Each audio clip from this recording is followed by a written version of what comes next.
आंखें बंद रखिए, मेरे पीछे इस वैदिक प्रार्थना को रिपीट करिए। असतो मा सद्गमय, असतो मा सद्गमय,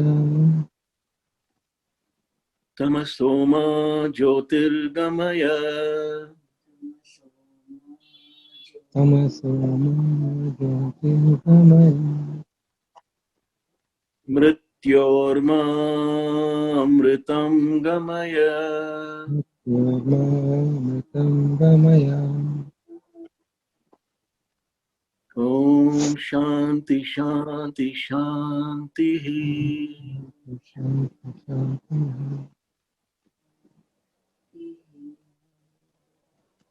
अब आंखें खोलिए। साथियों, आज का विषय है इमोशनल इंटेलिजेंस,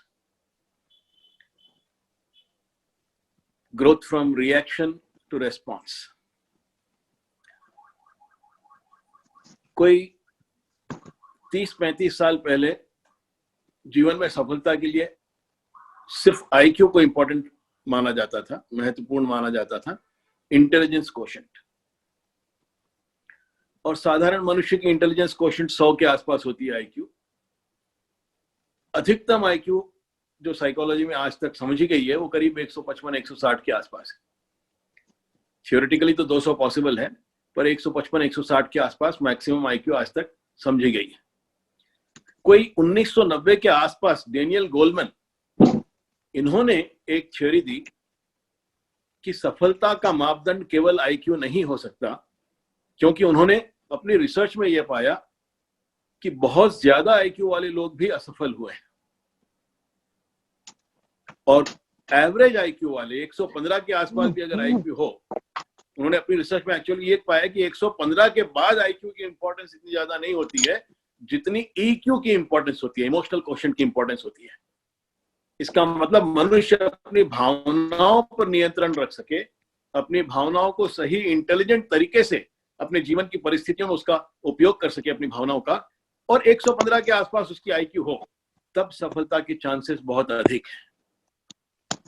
तो डिफाइनिंग डिफरेंशिएटर, क्रिटिकल डिफरेंशिएटर उन्होंने बताया कि आईक्यू नहीं है, 115 के बाद तो आईक्यू का महत्व धीरे धीरे कम हो जाता है, पर इमोशनल कोशेंट का महत्व ज्यादा हो जाता है। तो ईक्यू हाई हो, आईक्यू 115 के आसपास भी हो तो काफी है। ये उनकी थियोरी थी इमोशनल इंटेलिजेंस की, वो फाउंडर थे, ये टर्म उन्होंने कॉइन की।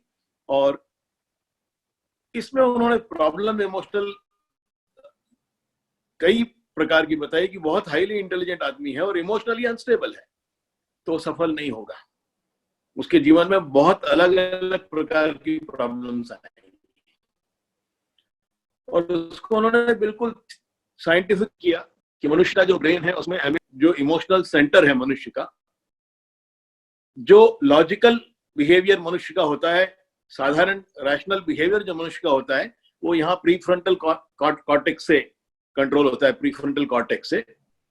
जब मनुष्य इमोशनली अनस्टेबल हो जाता है, क्रोध में आ जाता है या और किसी प्रकार का इमोशनल डिस्टर्बेंस उसके माइंड में आ जाता है, तो वो एमिग्डाला एक्टिव हो जाता है। और एमिग्डाला के एक्टिव होने के फलस्वरूप ये प्रीफ्रंटल कॉर्टेक्स में शुगर लेवल कम हो जाता है, ग्लूकोज लेवल कम हो जाता है। और जहां ग्लूकोज लेवल यहां कम हो जाता है प्रीफ्रंटल कॉर्टेक्स में, तो रैशनल थिंकिंग आदमी की स्विच ऑफ हो जाती है, लॉजिकल थिंकिंग आदमी की स्विच ऑफ हो जाती है, एमिग्डाला टेक ओवर कर लेता है और वो हाईजैक कर देता है पूरे मनुष्य की रिएक्शन को। और एक बार एमिग्डाला हाईजैक कर दे तो फिर मनुष्य लॉजिकली बिहेव नहीं करेगा, रैशनली बिहेव नहीं करेगा, वो बहुत ही agitated, turbulent, distorted, disturb behaviour करेगा और उसका कोई लॉजिकल एक्सप्लेनेशन नहीं होगा उस बिहेवियर का कि उसने ऐसा क्यों किया, वो स्वयं भी समझ नहीं पाएगा।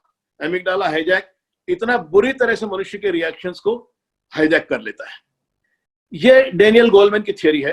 स्टीवन कोवे ने यही बात अपने 7 habits of highly effective people, उनकी बहुत पाथ ब्रेकिंग एक पुस्तक थी जिसके ऊपर बहुत से ट्रेनिंग प्रोग्राम्स फ्रैंकलिन कोवे वालों ने किए, स्टीवन कोवे ने किए, उनके लड़के ने फ्रैंकलिन, बहुत सारे प्रोग्राम्स इसमें हुए। उनका एक बहुत मशहूर स्टेटमेंट है, प्रसिद्ध स्टेटमेंट है, वो 7 हैबिट्स में एक हैबिट कि आपको जीवन में रिएक्ट नहीं करना चाहिए, आपको जीवन की किसी भी परिस्थिति में रिएक्ट नहीं करना चाहिए, आपको रेस्पॉन्ड करना चाहिए। और इसका उन्होंने एक बहुत सुंदर मैनेजमेंट का एक्सप्लेनेशन दिया। स्टीवन कोवे ने कहा कि between any stimulus and your reaction to that stimulus, there is a space, and in that space lies your power to respond. You use that space, you're responding to the situation, you kill that space, you react to the situation. इस बात को ठीक से समझिए, इस बात को कि किसी भी स्टिमुलस मतलब ट्रिगर, किसी ने कुछ बोल दिया, कोई परिस्थिति उत्पन्न हो गई, ये स्टिमुलस है। बाहरी स्टिमुलस कोई मिलता है और आप उस स्टिमुलस को, ट्रिगर को रिएक्ट करते हो। उस स्टिमुलस के और आपके रिएक्शन के बीच में कुछ जगह है, कुछ स्पेस है, और वो जो स्पेस है उसमें आपका पावर है कि ये चुनो कि इस स्टिमुलस के प्रति, इस परिस्थिति के प्रति मेरा क्या रिएक्शन होना चाहिए। जब भी आप उस स्पेस को यूज करते हो और सोच समझकर रिएक्ट करते हो, ये सोचा समझा हुआ रिएक्शन ही रेस्पॉन्स है। और जब जब आप उस स्पेस को किल कर देते हो, मतलब जैसे ही ट्रिगर मिला और आपने इमीडिएटली उसको रिएक्ट किया, उस स्पेस को आपने किल कर दिया, आप रिएक्शन करते हो। और जब जब आप परिस्थितियों के प्रति रिएक्ट करोगे, you will be in problems, you will be in pen. जब जब आप वो स्पेस यूज करोगे, you will respond to the situation appropriately, और तब आपका आउटकम उस सिचुएशन का बिल्कुल अलग होगा। ये स्टीवन कोवे का डेफिनेशन था।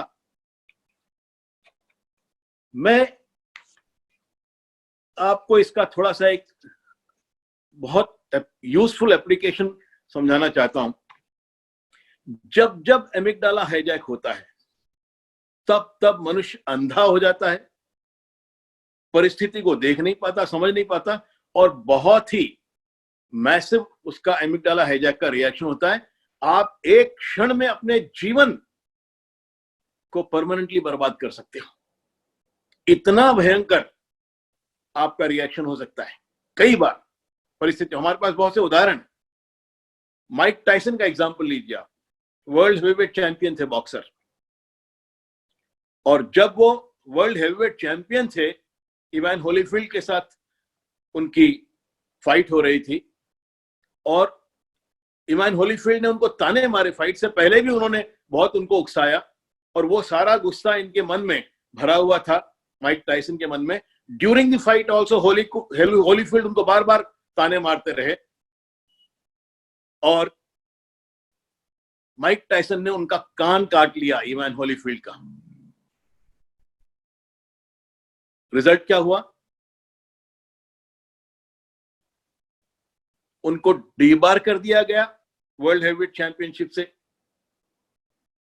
जब वो चैंपियन थे तब उसी माइक टायसन का एक लड़की रिपोर्टर उनके रूम में आई इंटरव्यू करने के लिए। उन्होंने लड़की को मॉलेस्ट किया, 3 साल जेल में बिताए जब वो वर्ल्ड हेवीवेट चैंपियन थे।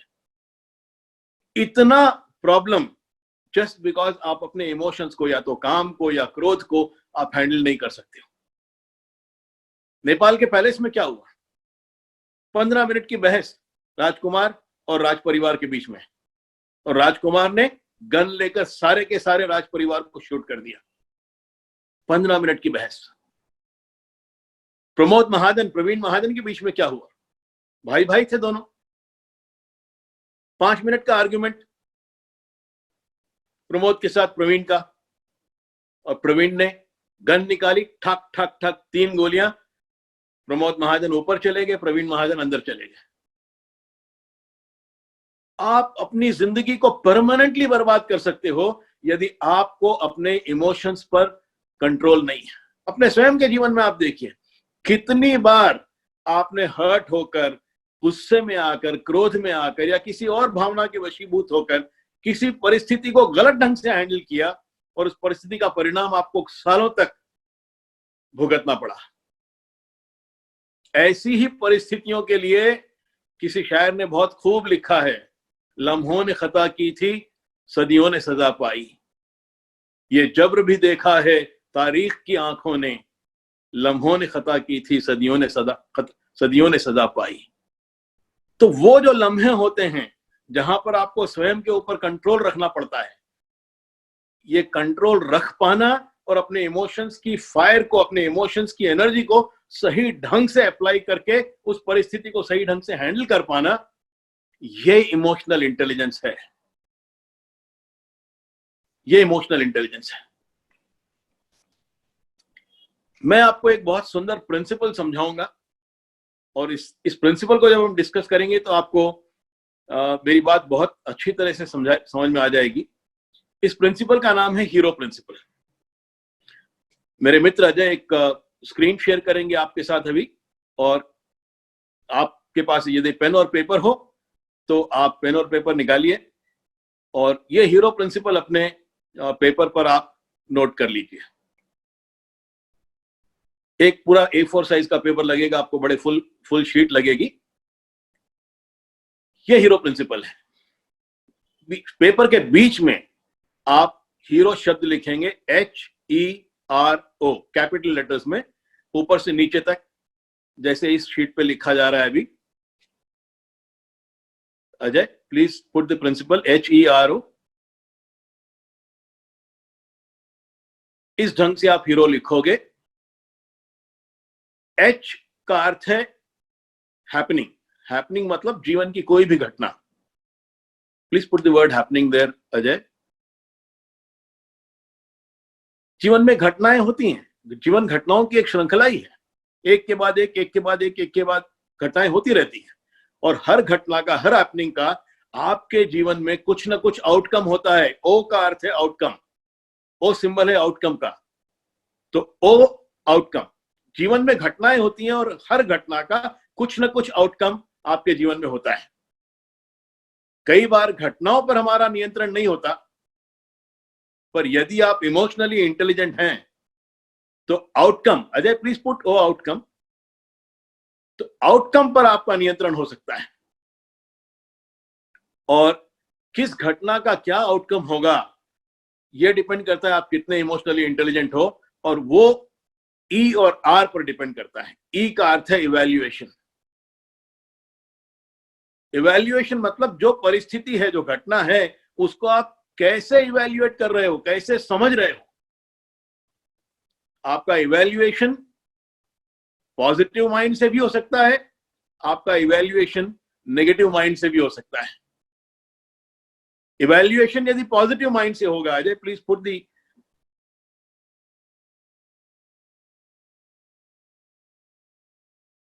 इवैल्यूएशन यदि पॉजिटिव माइंड से होगा तो आपका आर आप पॉजिटिव माइंड से जब उस घटना को समझोगे तो आप उस घटना का सत्य देख सकोगे, समझ सकोगे कि घटना जैसी है उसको ठीक वैसा ही समझ सकोगे। और यदि आपने घटना को सही ढंग से समझा तो उस सत्य के प्रति आपका आर रिस्पॉन्स होगा, आप घटना के प्रति रिस्पॉन्ड करोगे। और जब जब आप घटना के प्रति रिस्पॉन्ड करते हो तब तब आउटकम उसका पावर होता है, शक्ति होती है, आउटकम शक्तिशाली होता है। और जब जब आपका इवैल्यूएशन इस परिस्थिति का, इस घटना का नेगेटिव माइंड से होता है, तब तब आपके आंखों पे, आपकी समझ पे पर्दे पड़े हैं नेगेटिव इमोशंस के, इमोशनल लेस इंटेलिजेंस के, और आप उस घटना को ठीक से देख और समझ नहीं सकते। उस घटना में आप कुछ और देखते हो, वो कुछ और जो आपकी समझ में आता है घटना में, उस कुछ और के प्रति आर आपका रिएक्शन बन जाता है। और जब जब आप रिएक्ट करते हो किसी भी परिस्थिति के प्रति, तब तब उसका आउटकम पेन होता है। तो याद रखिए, जीवन में परिस्थिति स्वर्ग या नरक का निर्माण नहीं करती है। आपकी मनस्थिति जीवन में स्वर्ग या नरक पैदा करती है। किस प्रकार के मन से आप जीवन की परिस्थिति को देख रहे हो और समझ रहे हो। आपके मन में इमोशनली इंटेलिजेंट, आपकी EQ हाई है, पॉजिटिव माइंड है, इस हाई EQ से आप घटना को सही ढंग से देखोगे और समझोगे, घटना का सत्य आपके समझ में आएगा, उस सत्य के प्रति आपका आर रिस्पॉन्स होगा।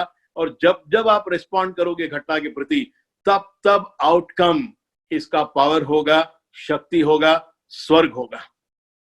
जब जब आप जीवन की परिस्थितियों को नेगेटिव माइंड मतलब इमोशनली अनइंटेलिजेंट तरीके से देखोगे और समझोगे, लो ईक्यू से देखोगे और समझोगे, तब तब आपको घटना जैसी है वैसी नजर नहीं आएगी। आपको उस घटना में कुछ और दिखाई देगा, उस कुछ और के प्रति आपका आर रिएक्शन बनेगा। और जब जब आप जीवन की परिस्थितियों के प्रति रिएक्ट करोगे, तब तब आउटकम नर्क होगा।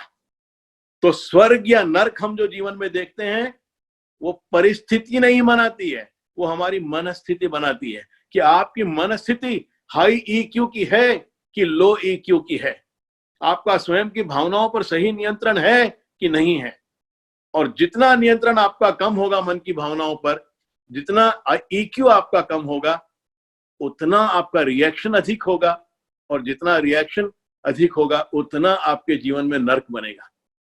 ये प्रिंसिपल जीवन की हर परिस्थिति पर लागू होता है। आपके घर में लागू होता है, बिजनेस में लागू होता है, आपके सोशल इंटरेक्शंस में लागू होता है। जो जो परिस्थिति आपके जीवन में, जैसी भी परिस्थिति है, उस परिस्थिति को आप कैसे इवैल्यूएट करते हो।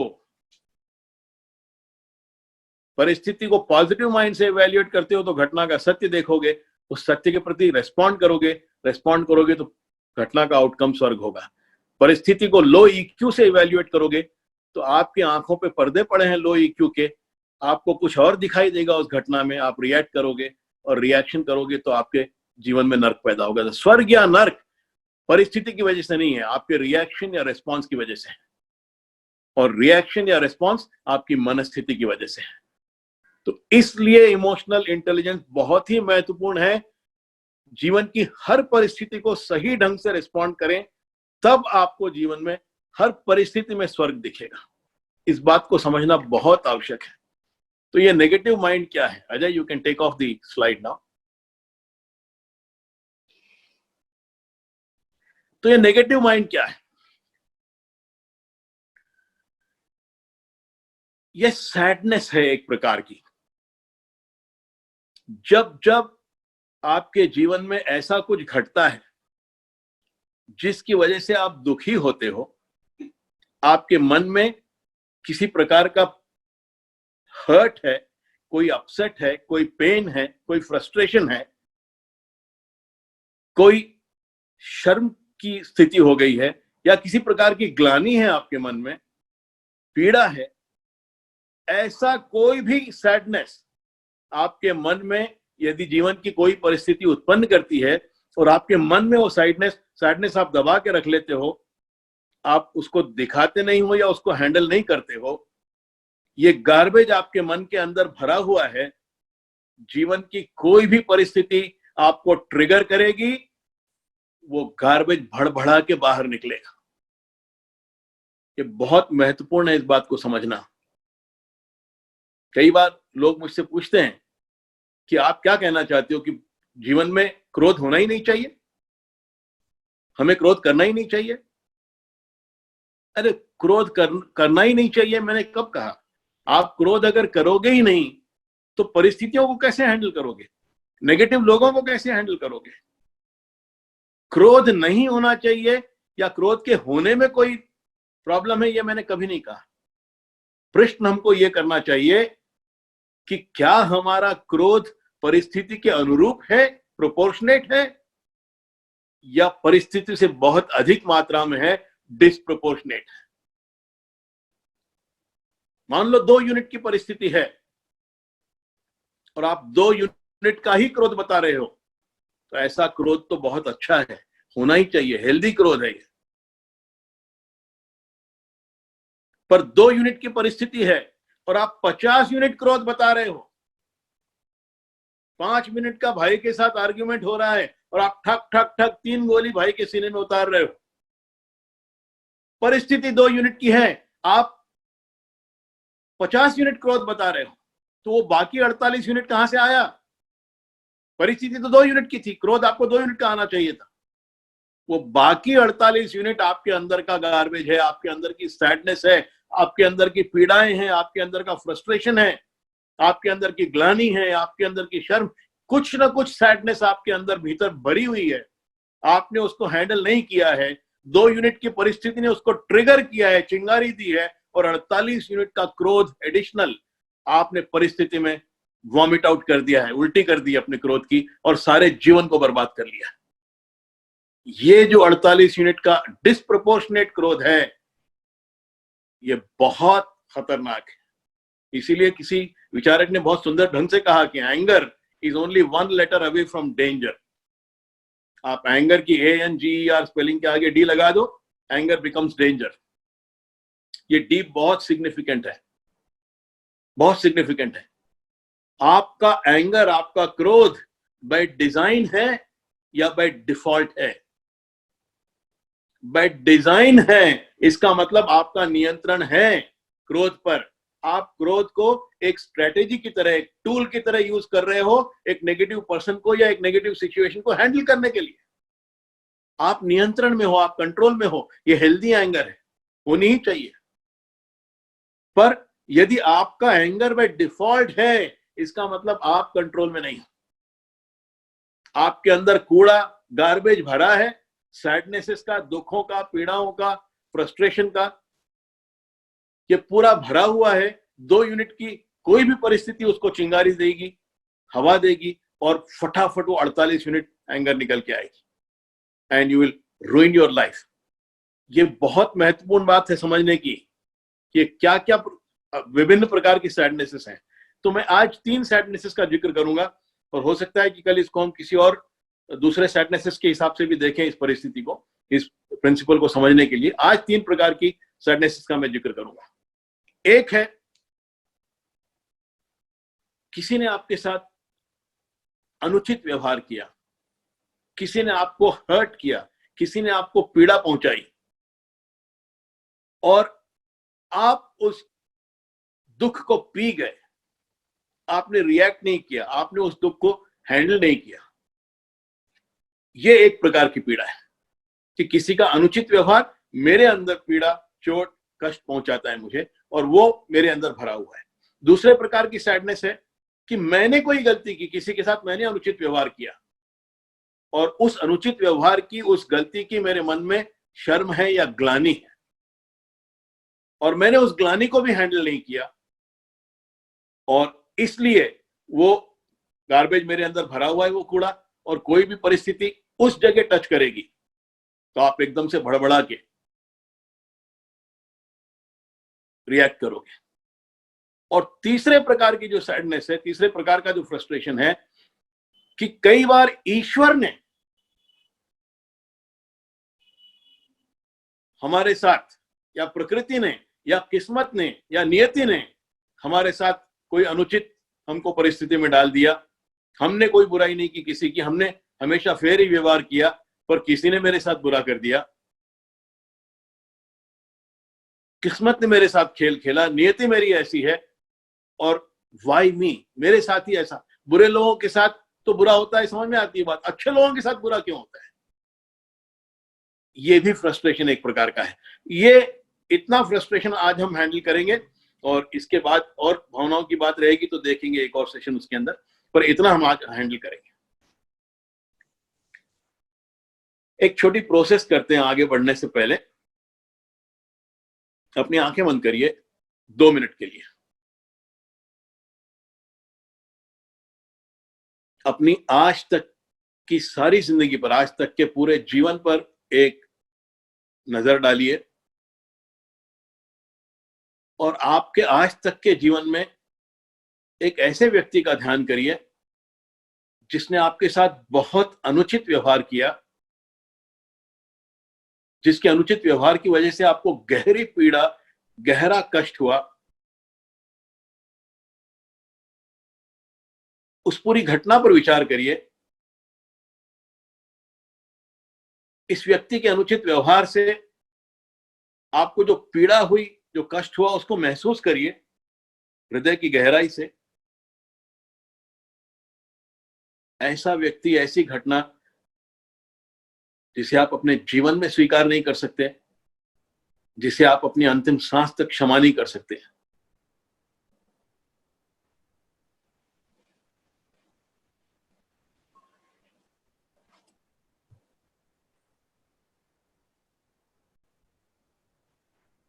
अब अपनी आंख खोलिए। हम सभी के जीवन में ऐसे व्यक्ति हैं, बहुत अनुचित व्यवहार करते हैं, हमें कष्ट होता है, हमें गहरी पीड़ा होती है, घटना के बारे में हम सोचते हैं तो रोम रोम जलता है, व्यक्ति दिख जाए तो लगता है हत्या कर दूं इसकी। जब जब आपके मन में ऐसी भावना आती है, ये कैंसर पाल रहे हो आप, ये अपने मन में आप कैंसर पाल रहे हो। मेडिकल साइंस की रिसर्च है, 47% कैंसर, 47% कैंसर अनरिजॉल्व एंगर की वजह से होते हैं। इस बात को समझना बहुत आवश्यक है। 47% कैंसर अनरिजॉल्व एंगर की वजह से होते हैं। आपके अंदर जो दुख भरा हुआ है, एंगर और सैडनेस एक दूसरे से बहुत डीपली कनेक्टेड है। मेरे गुरुजी कहते हैं बहुत beautifully, anger is active sadness और सैडनेस इज पैसिव एंगर। किसी चीज का दुख है आपके मन में और वो दुख आपने गहरे तक दबा के रखा है, ये पैसिव एंगर है, सैडनेस। और जिस दिन ये एक्टिव हो जाएगी सैडनेस, ये एंगर के रूप में बाहर आएगी। इन दोनों में बहुत क्लोज रिलेशनशिप है। और जब तक ये सैडनेस आपके भीतर है, आप कैंसर पाल रहे हो अपने मन में। एक छोटा एक्सपेरिमेंट और करेंगे, आपको समझ में आ जाएगी ये बात कि किस प्रकार का कैंसर आप पाल रहे हो। 1 मिनट के लिए आंखें बंद करनी है आपको। 1 मिनट के लिए आंखें बंद करिए। अपने मन में एक बड़े हरे नींबू की कल्पना करिए। रंग देखिए, चमड़ी देखिए इस नींबू की, सुगंध महसूस करिए अपने मन में।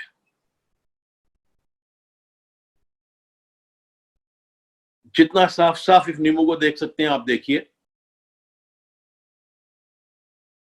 मानसिक रूप से एक तेज चाकू अपने हाथ में उठाइए। मानसिक रूप से इस नींबू को बीच में से 2 हिस्सों में काट दीजिए। मानसिक रूप से इन 2 टुकड़ों में से कोई एक टुकड़ा नींबू का अपने हाथ में उठाइए। मानसिक रूप से अपना मुंह खोलिए और इस नींबू का रस निचोड़कर अपने मुंह में टपकाइए। एक एक बूंद करके नींबू का रस आपकी जिह्वा पर गिरता हुआ, नींबू के इस खट्टे रस का स्वाद चखिए मानसिक रूप से और महसूस करिए कि नींबू का ये खट्टा रस आपकी जिह्वा से होकर बहकर धीरे धीरे गले की ओर जा रहा है। अब आंखें खोलिए। कितने लोगों के मुंह में पानी आया? हर एक व्यक्ति के मुंह में पानी आया होगा। अब प्रश्न करिए अपने आप से, क्या नींबू असली था? नहीं। क्या चाकू असली था? नहीं। पर मुंह में पानी असली है। ये आपके मन का आपके शरीर पर असर है। आप एक साधारण नींबू की कल्पना करते हो, आपके शरीर में मुंह में पानी आता है। यदि आपका रोम रोम जलता है घटना को याद करके, व्यक्ति दिख जाए और आपको लगता है हत्या कर दूं इसकी, जब जब ऐसी गहरी पीड़ा आप अपने मन में अनुभव करते हो, तब तब 42 नेगेटिव केमिकल्स आपके शरीर में पैदा होते हैं और इन 42 नेगेटिव केमिकल्स की वजह से 47% कैंसर होता है। जितने अलग अलग विभिन्न प्रकार के कैंसर हैं, 47% कैंसर का कॉज अनरिजॉल्व्ड एंगर है।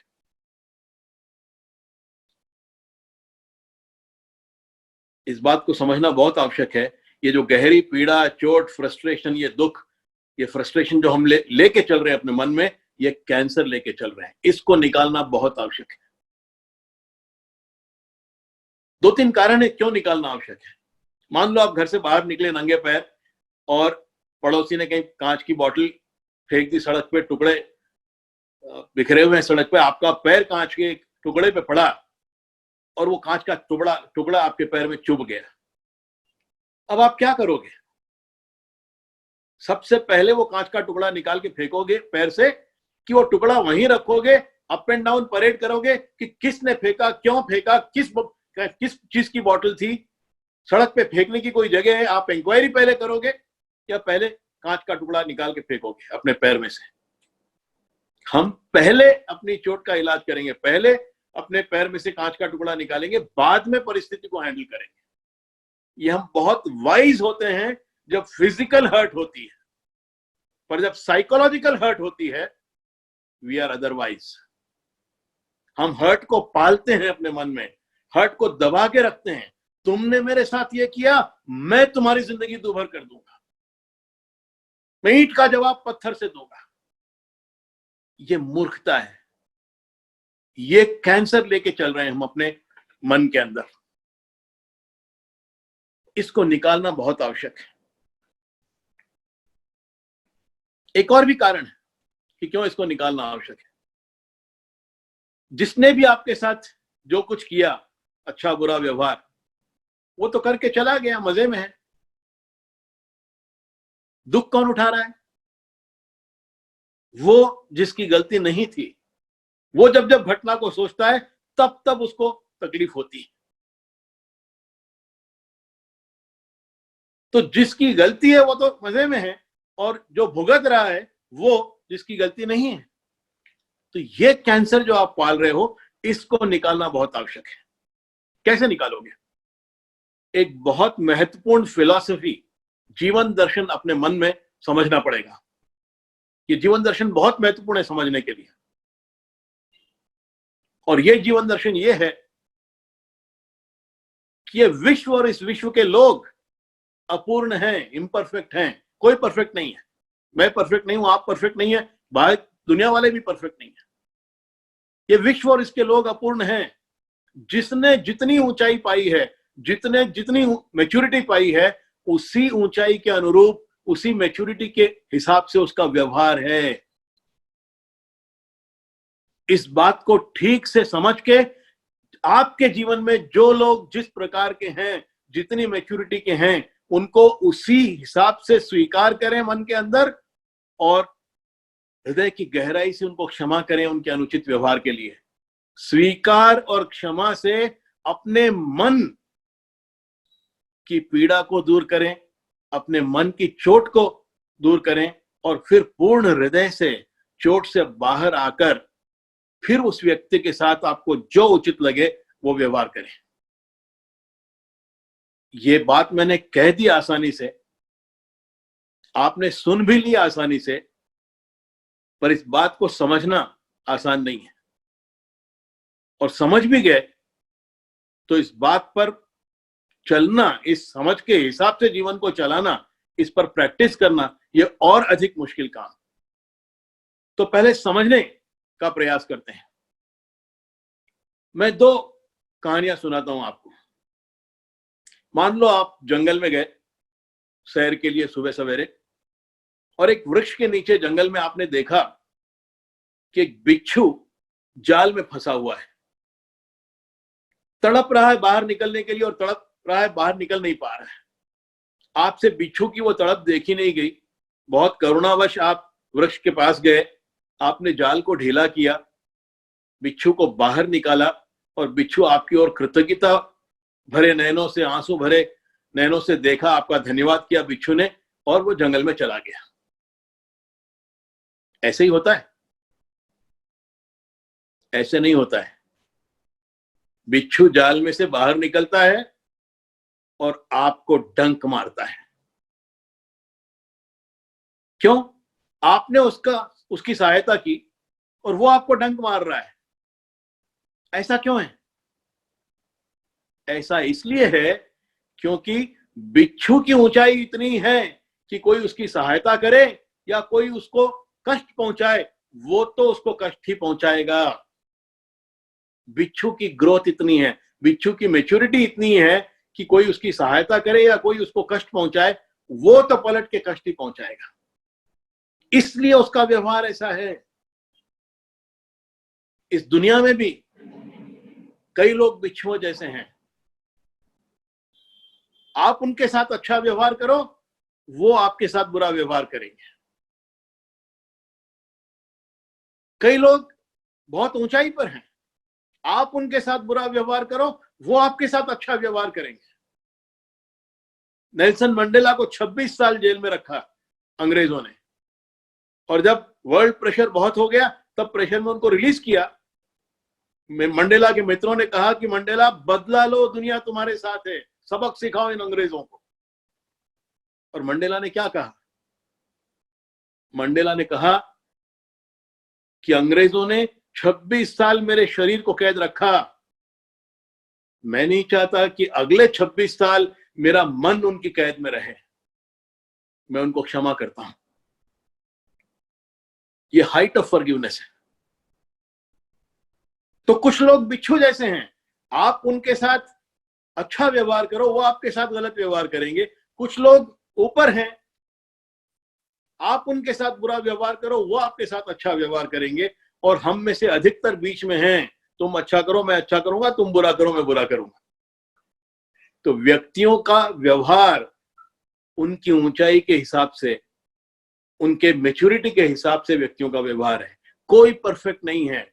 ये विश्व और इस विश्व के लोग इम्परफेक्ट हैं, अपूर्ण है। जिसने जितनी ऊंचाई पाई है, जिसने जितनी मैच्योरिटी पाई है, उसी के अनुरूप उसका व्यवहार है। ये बात ठीक से समझकर जीवन में जो व्यक्ति जैसा है उसको वैसा ही स्वीकार करना, उसको हृदय की गहराई से क्षमा कर देना उसके अनुचित व्यवहार के लिए। स्वीकार और क्षमा से अपने मन की पीड़ा को, अपने मन की चोट को ठीक करना, दूर करना, और फिर पूर्ण हृदय से उस व्यक्ति के साथ जो उचित लगे वो व्यवहार करना। ये रिस्पॉन्स है। एक और आपको एग्जाम्पल में दूंगा, उदाहरण में दूंगा, बात थोड़ी और गहराई से समझ में आ जाएगी। मान लो आज मैं एक जादू की छड़ी आपको देता हूं, और उस जादू की छड़ी में ये शक्ति है कि आप अगले 10 मिनट में अपना सारा जीवन आज तक का एक बार फिर से वापस जी लो। यदि ऐसी शक्ति आपको मिल जाए कि अगले 10 मिनट में आप अपनी पूरी जिंदगी एक बार फिर से वापस जी सकते हो, तो क्या आप अपना जीवन फिर से एक बार ठीक उसी तरह से जियोगे जैसा आज तक जिया, या यहां वहां कुछ चेंज करोगे? क्या करोगे?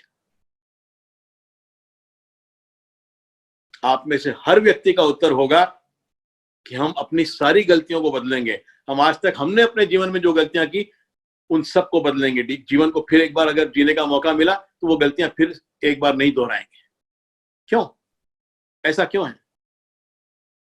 ऐसा इसलिए है क्योंकि जब आपने वो गलतियां की अपने पिछले जीवन में, आज तक के जीवन में, उस समय आपकी ऊंचाई, आपकी मैच्योरिटी इतनी ही थी कि आपको लगा कि यही सही तरीका है इस परिस्थिति को हैंडल करने का, यही सही व्यवहार है इस परिस्थिति में, इसलिए आपने वो किया जो किया।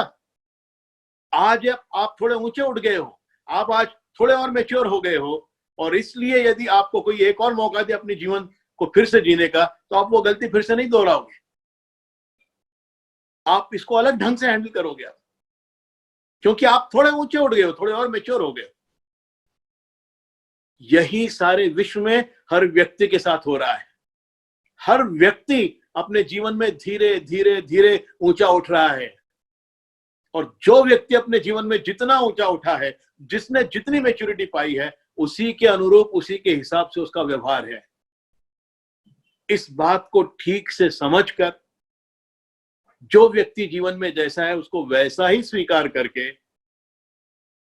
उसके अनुचित व्यवहार के लिए उसको हृदय से क्षमा करके, स्वीकार और क्षमा से अपने मन की पीड़ा को, अपने मन की चोट को ठीक करें, पीड़ा को दूर करें, और उस पूर्ण हृदय से, उस स्वस्थ हृदय से उस व्यक्ति के साथ जो भी उचित लगे वो व्यवहार करें।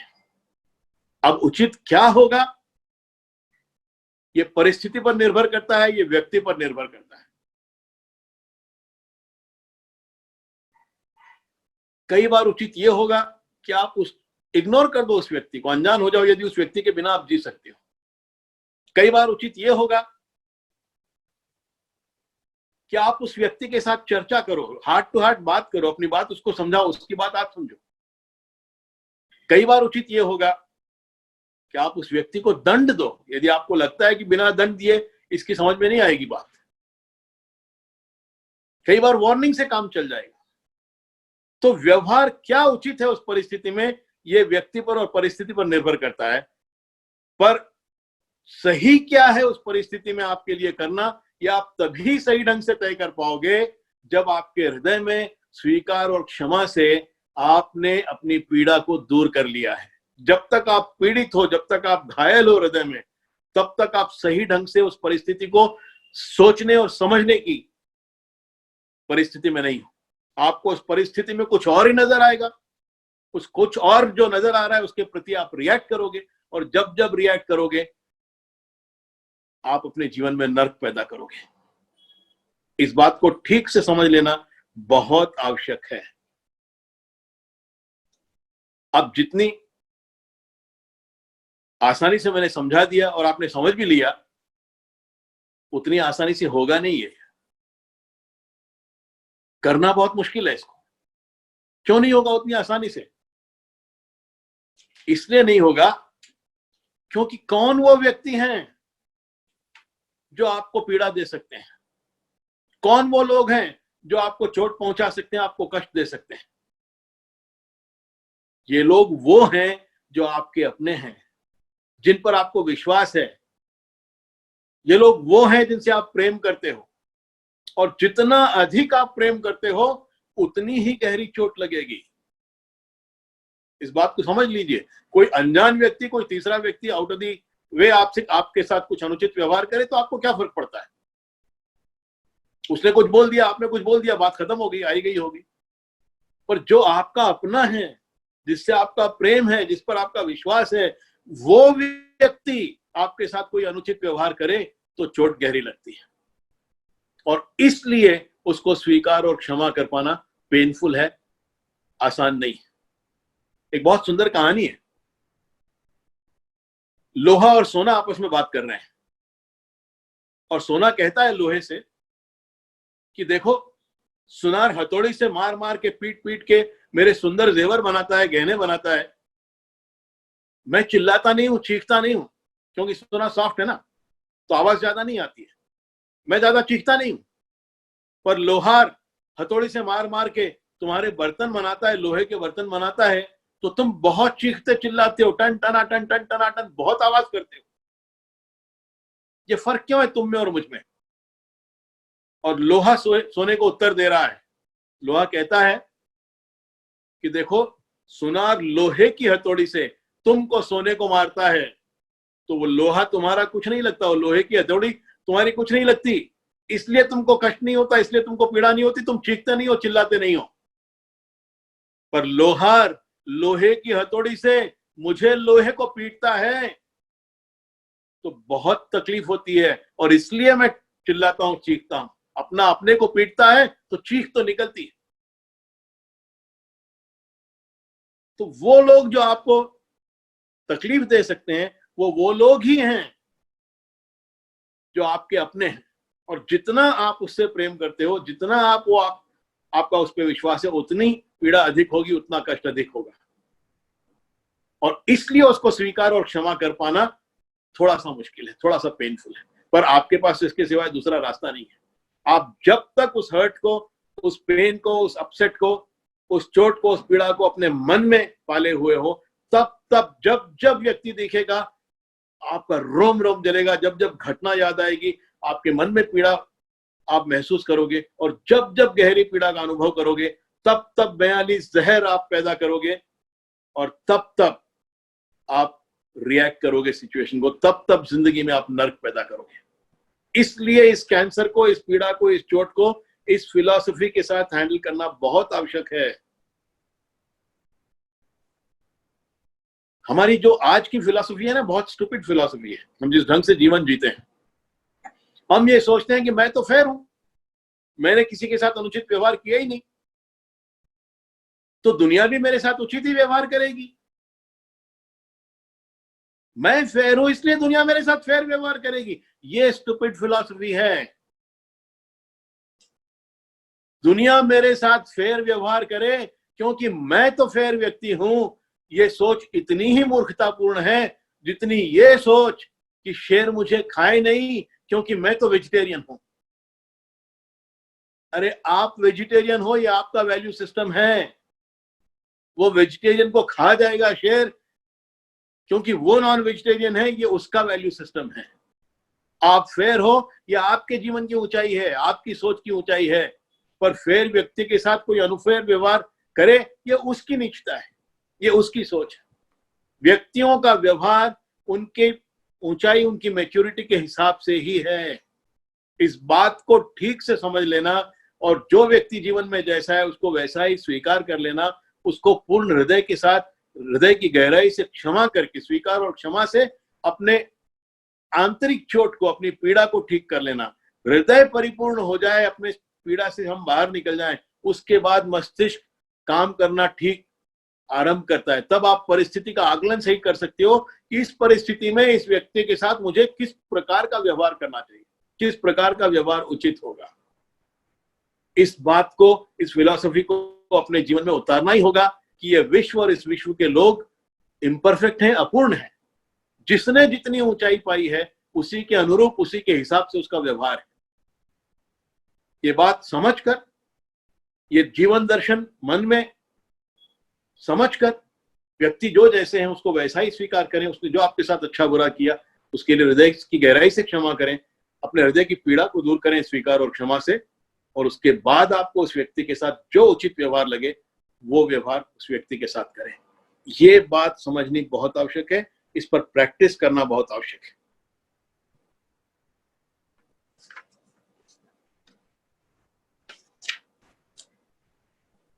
पीड़ा और चोट के लिए, व्यक्तियों के अनुचित व्यवहार के लिए यह फिलॉसफी काम की। यही फिलॉसफी अपने मन से अपनी गलतियों के प्रति, हमारे अनुचित व्यवहार के प्रति, जो हमने किसी के साथ किया हो और उस अनुचित व्यवहार की वजह से, उसके कारण हमारे मन में शर्म और ग्लानि है और इसलिए भी आप कई बार रिएक्ट करते हो सिचुएशंस में, तो अपनी शर्म और ग्लानि को दूर करने के लिए भी यही फिलॉसफी काम आएगी। और उस समय सोच ये होनी चाहिए कि जब मैंने वो गलती की तब मेरी ऊंचाई इतनी ही थी कि मुझे लगा वही सही व्यवहार है, इसलिए मैंने वो किया। इस सोच के साथ, इस समझ के साथ आपने जो अनुचित व्यवहार किया उस चीज के लिए स्वयं को स्वीकार करें, स्वयं को क्षमा करें। स्वीकार और क्षमा से अपने मन से ग्लानि और शर्म दूर करें और उसके बाद उस गलती को ठीक करने के लिए आप जो कर सकते हो वो करें। और जितना जल्दी और जितना अच्छे ढंग से उसको कर सकोगे, जितनी ईमानदारी से उसको कर सकोगे, उतना आपके मन से शर्म और ग्लानि निकल जाएगी और उतना आपकी इमोशनल इंटेलिजेंस बढ़ जाएगी, उतना आपकी ईक्यू बढ़ जाएगी। ये दूसरे प्रकार की सैडनेस है। एक पीड़ा और चोट जो दूसरों के अनुचित व्यवहार से हमारे मन में पैदा हुई, और एक शर्म और ग्लानि जो हमारी गलतियों की वजह से, हमारे अनुचित व्यवहार की वजह से हमारे मन में घर कर रही है। ये दो प्रकार की सैडनेस के लिए ये दो तरीके हैं। तीसरे प्रकार की जो सैडनेस है वो फ्रस्ट्रेशन है। कई बार अच्छे व्यक्तियों के साथ बुरा हो जाता है। आपने किसी को धोखा नहीं दिया पर कोई आपको धोखा दे देता है। आपने किसी को पीड़ा नहीं पहुंचाई पर कोई आपको पीड़ा पहुंचाता है। कई बार किस्मत आपकी ऐसी होती है, कई बार विधि का विधान ऐसा होता है। और उन सब बातों की फ्रस्ट्रेशन हमारे मन में होती है कि मेरे साथ ऐसा क्यों होता है, मैंने किसी का क्या बिगाड़ा, मेरे साथ ऐसा क्यों होता है, वाई मी। ईश्वर ऐसा क्यों करता है कि अच्छे लोगों के साथ बुरी परिस्थितियां क्यों दे देता है। यह फ्रस्ट्रेशन भी कई बार मनुष्य को रिएक्ट करने पे मजबूर करता है। तो इस फ्रस्ट्रेशन को भी दूर करने के लिए कर्म की गति को समझना आसान नहीं है। हर प्रश्न का उत्तर जीवन में सरल और संभव नहीं है। गहना कर्मणो गति। इस जीवन में आपने कुछ नहीं किया होगा पर पिछले कर्म आपके क्या हैं यह आपके ज्ञान में नहीं है, आपके संज्ञान में नहीं है। और उन कर्मों की कब क्या गति हो रही है, मैं किसी और एक सेशन में डेस्टिनी वर्सेस एफर्ट के ऊपर भी बात करूंगा। बहुत सुंदर विषय है वो, पर उसको समझना इतना आसान नहीं है। कर्म की गति बहुत गहन है, बहुत कॉम्प्लेक्स है उसको समझना। तो हर प्रश्न का लॉजिकल सही उत्तर आपको मिल जाएगा जीवन में, ऐसा मत समझिए। कई प्रश्नों के उत्तर आपकी समझ में नहीं आएंगे कि आपके साथ ऐसा क्यों होता है। इस परिस्थिति को, इस फ्रस्ट्रेशन को कम करने के लिए अपने मन में से 2 सुंदर कहानियां मैं आपको सुनाऊंगा, जिससे शायद आपके मन की कुछ शंकाओं का समाधान हो। एक बुद्धिस्ट कहानी है जिसका नाम है सच इज द वे। एक 10 साल का लड़का अपने कुत्ते के साथ नदी के किनारे धीरे धीरे चलकर अपने गांव की ओर जा रहा था। बड़ी नदी थी, दोपहरी का समय, तपती रेत, चिलचिलाती धूप। उसने नदी के किनारे रेत में एक जाल में फंसे बड़े से मगरमच्छ को देखा। मगरमच्छ जाल में फंस गया था, रेती के ऊपर तड़प रहा था, रेती गर्म, चिलचिलाती धूप, तड़प रहा था, पानी में जाना चाह रहा था और जाल में से निकल नहीं पा रहा था। बच्चा वहां से जा रहा था, 10 साल की उम्र का बच्चा, और कुत्ते के साथ अपने। तो मगर ने देखा बच्चे को, आंखों में आंसू भर के प्रार्थना की कि हे बालक, प्लीज एक कैंची से मेरा ये जाल काट दो, मुझे बहुत पीड़ा हो रही है, मैं चिलचिलाती धूप में मर रहा हूं, मुझे ठंडे पानी में जाना है नदी के, प्लीज एक कैंची से मेरा जाल काट दो। लड़का हंसा, हंसकर उसने कहा कि मैं ऐसा मूर्ख नहीं हूं, यदि मैं तुम्हारा जाल काटूंगा तो तुम सबसे पहले मुझी को खाओगे। मैं ऐसा मूर्ख नहीं हूं। मगर की आंखों में आंसू है। मगर कहता उसे, क्या बात करते हो तुम मेरी जान बचाओगे और मैं तुम्हें खाऊंगा? ऐसा कभी हो सकता है? मेरा विश्वास करो, मैं जीवन पर्यंत तुम्हारा मित्र रहूंगा, प्लीज मेरी जान बचाओ, मुझे नदी में जाना है। बच्चे को दया आ गई, उसने कैंची ली और जाल को काटना शुरू किया। और जैसे ही मुंह के पास, उसके जबड़ों के पास का जाल कटा, मगर ने जबड़े फैलाए, अपने बच्चे को पकड़ा और कहा, मैं तुम्हें खाऊंगा। बच्चे को गहरी पीड़ा हुई। बच्चे ने कहा, 2 मिनट पहले तुम्हारी आंखों में आंसू थे, 2 मिनट पहले तुम गिड़गिड़ा रहे थे, प्रार्थना कर रहे थे कि मेरा जीवन बचाओ, मेरी जान बचाओ, और अभी तुम कह रहे हो कि मैं तुम्हें खाऊंगा? दिस इज अनफेयर, ये सही नहीं है। मगर हंसा, हंस के उसने कहा, सच इज द वे। ये जीवन ऐसा ही है। बच्चे की समझ में नहीं आया, घोर पीड़ा हुई बच्चे को। वहां से एक गधा जा रहा था। बच्चे ने गधे को रोका और कहा उससे कि ये मगर मुझे खाने आ रहा है, 2 मिनट पहले गिड़गिड़ा रहा था, मैंने इसकी जान बचाई, जीवन पर्यंत मेरा मित्र रहने की बात कर रहा था, और जैसे ही छूटा अब मुझे खाने आ रहा है और बोलता है सच इज द वे। मेरी समझ में नहीं आता, how can such B the वे? गधा बोला, हाँ ये जीवन ऐसा ही है, सच इज द वे। मैं जब हट्टा कट्टा था, धोबी का बहुत काम करता था, बहुत वजन उठा के जाता था, वो मुझे बहुत प्यार से रखता था, खाने को देता था, पीने को देता था। अब मैं बूढ़ा हो गया हूँ, दिखाई नहीं देता, वजन ठीक से नहीं उठा सकता, उसने मुझे निकाल दिया घर के बाहर। कोई याद नहीं रखता कि आपने उसके साथ क्या किया व्यवहार, निकाल दिया। अब मैं यहां से वहां घूम रहा हूँ, भूखा घूम रहा हूँ, खाने को कुछ नहीं है। जीवन ऐसा ही है, सच इज द वे। बच्चे को फिर भी विश्वास नहीं हुआ। एक चिड़िया बैठी थी वृक्ष पर, और बच्चे ने चिड़िया से पूछा, तुम देख रही थी वहां से, ये तपती रेत में मर रहा था, गिड़गिड़ा रहा था, मैंने इसकी जान बचाई, अब मुझे को खा रहा है और बोलता है सच इज द वे। मेरी समझ में बात नहीं आती। चिड़िया ने बोला, बिल्कुल सही बोल रहा है, सच इज द वे। मैं किसी को दुख नहीं देती, शांति से अपने घोंसले में वृक्ष के ऊपर मैं अंडे देती हूं, पर सांप नीचे से आता है और मेरे सारे अंडे खा के जाता है। मैंने सांप का कुछ नहीं बिगाड़ा, पर वो मेरे सारे अंडे खा के जाता है। Such is the way. बच्चे को फिर भी विश्वास नहीं हुआ, वो फिर तड़प रहा है। एक खरगोश वहां से गुजरता है और बच्चा खरगोश से कहता है, मैंने इस मगरमच्छ की जान बचाई, जीवन पर्यंत मेरी दोस्ती की बात कर रहा था, और जैसे ही छूटा मुझे खाने आ रहा है और अब बोलता है कि सच इज द वे। मुझे बहुत तकलीफ हो रही है, how can such B the वे? खरगोश थोड़ा सा होशियार था, उसने कहा, नहीं, बिल्कुल गलत बात है, how can such B the वे? आप किसी के साथ अच्छाई करो, वो आपको कैसे खा सकता है? मगरमच्छ को बोलता है वो, मेरे साथ बहस करो, मेरे साथ तुम डिस्कशन करो, मैं प्रूव कर दूंगा आप गलत बोल रहे हो, such can not be the way. मगरमच्छ हंसता है, हंस के बोलता है, मैं ऐसा मूर्ख नहीं हूं, मैं तुम्हारे साथ डिस्कशन करने बैठूंगा, ये बच्चा भाग जाएगा, मुझे पहले खाना है, इसको बाद में डिस्कस करेंगे। खरगोश बोलता है, क्या बात कर रहे हो तुम? 40 फुट लंबे मगरमच्छ, 10 साल का बच्चा कहां जाएगा भागकर? एक शॉट तुम मारोगे अपने पूंछ से और वो गिर जाएगा जहां का वहां। उसकी चिंता छोड़ो, कहीं नहीं जा सकता, छोटा बच्चा है, मैं प्रूव करूंगा ना तुम गलत बोल रहे हो। मगरमच्छ बोलता अच्छा ठीक है चलो लेट अस डिस्कस, अपन बात करते हैं। और उसने बच्चे को छोड़ा, और जैसे ही मगरमच्छ ने बच्चे को छोड़ा, खरगोश चिल्लाया भाग भाग भाग, दौड़ जा, जल्दी से दौड़। और बच्चा दौड़ गया गांव की तरफ।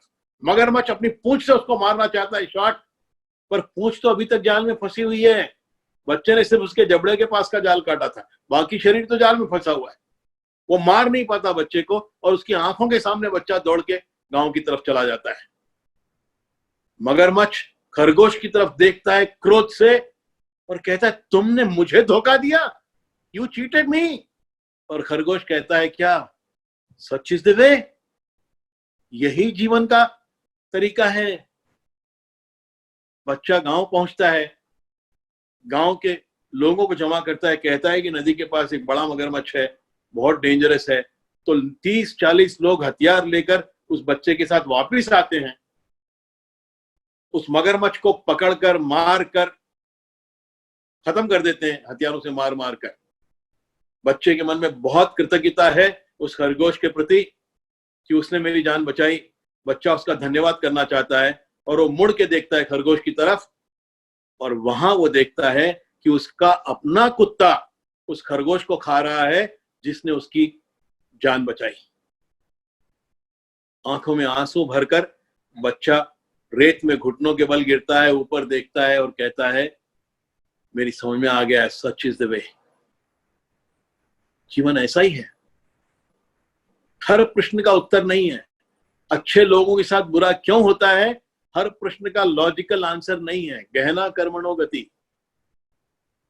एक और कहानी सुनाऊंगा, और शायद आपके फ्रस्ट्रेशंस में थोड़ी बहुत आपकी फीलिंग कम हो इस प्रकार से। एक बहुत मशहूर टेनिस प्लेयर थे, आर्थर एश उनका नाम था। आर्थर एश पहले ब्लैक प्लेयर थे जिन्होंने विंबलडन का टूर्नामेंट जीता। उन्होंने 3 ग्रैंड स्लैम टूर्नामेंट्स जीते, पर वो अकेले ब्लैक प्लेयर हैं जिन्होंने विंबलडन का टूर्नामेंट जीता। बहुत मशहूर प्लेयर थे, बड़े अच्छे इंसान थे।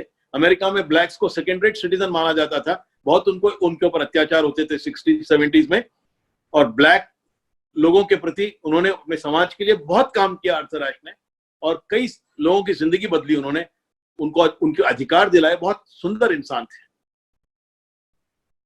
लेट 80s में उनको एड्स की बीमारी हुई। कहीं वो ब्लड देने गए, ब्लड डोनेशन करने गए, वहां सुई से उनको एड्स की बीमारी हो गई। और बहुत लोगों में फ्रस्ट्रेशन था, स्पोर्टिंग वर्ल्ड में बहुत फ्रस्ट्रेशन था कि इतना सुंदर इंसान, इतना महान प्लेयर, और उसको एड्स की बीमारी हो गई। तो एक टीवी रिपोर्टर एक दिन गई उसका इंटरव्यू लेने के लिए। उसने कहा मिस्टर एश, आप इतने अच्छे इंसान हो, इतने सुंदर इंसान, और आप जैसे इंसान को इतने लोगों की आपने जिंदगी बदली है, और आपको एड्स हो गया, आपको फ्रस्ट्रेशन नहीं होता कभी कि ईश्वर से पूछो कि व्हाई मी, मुझे ही क्यों? और जो उत्तर एश ने दिया बहुत सुंदर उत्तर था। आर्थर एश ने कहा माय फ्रेंड, इस दुनिया में 6 अरब इंसान है। उस समय पॉपुलेशन 6 अरब थी। उन 6 अरब इंसानों में बड़ी मुश्किल से 6 लाख लोग किस्मत वाले होते हैं जो टेनिस रैकेट अपने हाथ में पकड़ते हैं, टेनिस खेल सकते हैं। उन 6 लाख लोगों में से 6000 किस्मत वाले ऐसे होते हैं जो इंटरनेशनल टेनिस खेलते हैं, प्रोफेशनल टेनिस खेलते हैं। उन 6000 किस्मत वालों में से 600 किस्मत वाले ऐसे होते हैं जो ग्रैंड स्लैम टूर्नामेंट्स खेल सकते हैं। और उन 600 किस्मत वालों में 8 किस्मत वाले होते हैं जो ग्रैंड स्लैम टूर्नामेंट्स की क्वार्टर फाइनल तक पहुंचते हैं। और उन 8 किस्मत वालों में 1 किस्मत वाला होता है जो ग्रैंड स्लैम टेनिस टूर्नामेंट जीतता है। मैं वो किस्मत वाला था, और उस दिन मैंने ईश्वर से नहीं पूछा व्हाई मी, मैं ही क्यों। आज भी मैं ईश्वर से नहीं पूछूंगा व्हाई मी। जीवन आपको ऊंचाइयां देता है, खाइयां देता है। जीवन आपको खुशियां देता है, दुख देता है। जीवन आपको अच्छाइयां देता है, बुराइयां देता है। जीवन विभिन्न प्रकार की परिस्थितियां आपको देता है। हर परिस्थिति को लॉजिकली समझ पाना संभव नहीं है। कहना कर्मणो गति। तो जीवन को भी हम एक्सेप्ट और फॉरगिव कर सकें, स्वीकार और क्षमा कर सकें। जैसा जीवन मिला वैसा ही स्वीकार करें, और जो कुछ जीवन का उचित अनुचित हमारे साथ हुआ उसको हम हृदय से क्षमा करके अपने माइंड में पीस पैदा कर सकें। तो जो दूसरों ने अनुचित व्यवहार किया उनके लिए उनको स्वीकार और क्षमा कर पाना, जो हमसे गलतियां हुई उसके लिए स्वयं को स्वीकार और क्षमा कर पाना, और जो जीवन हमको देता है अच्छाई बुराई उसके लिए जीवन को, लाइफ को स्वीकार और क्षमा कर पाना। ये तीनों बातें हम तीनों स्तर पर कर लें, तब माइंड में स्टेबिलिटी आएगी, तब इमोशनल क्वोशंट हमारा ऊंचा होगा। ये एक प्रकार की सैडनेस हम दूर कर सकते हैं, और तब हम किसी भी परिस्थिति को सही ढंग से समझ सकते हैं। अपने मन की पीड़ा, कष्ट, शर्म, ग्लानि और फ्रस्ट्रेशन को दूर करके हम किसी परिस्थिति को देखेंगे तो हमें वो परिस्थिति का सत्य समझ में आएगा। जो है सो दिखेगा, what is is, what is not is not. ये हम जब सही समझ सकेंगे तब हम उस परिस्थिति के प्रति रिस्पॉन्ड कर सकेंगे, और जब जब हम रिस्पॉन्ड करेंगे तब हम जीवन में स्वर्ग का निर्माण करेंगे। आज का होमवर्क आपके लिए यह है कि आपके जीवन में जिन्होंने आपको दुख दिया है उनको स्वीकार और क्षमा करिए, इस सोच के साथ कि सब इम्परफेक्ट हैं और धीरे धीरे ऊंचे उठ रहे हैं। आपने जो गलतियां की हैं उसके लिए स्वयं को स्वीकार और क्षमा करिए और शर्म और ग्लानि को दूर करिए, और जो किस्मत, जो जीवन ने आपके साथ अच्छा बुरा किया है उसको उसी ढंग से स्वीकार और क्षमा कर एक्सेप्ट कर सकिए। ये आपके लिए आज का होमवर्क है। कल फिर मिलेंगे 2:55 पर। Thank you very much.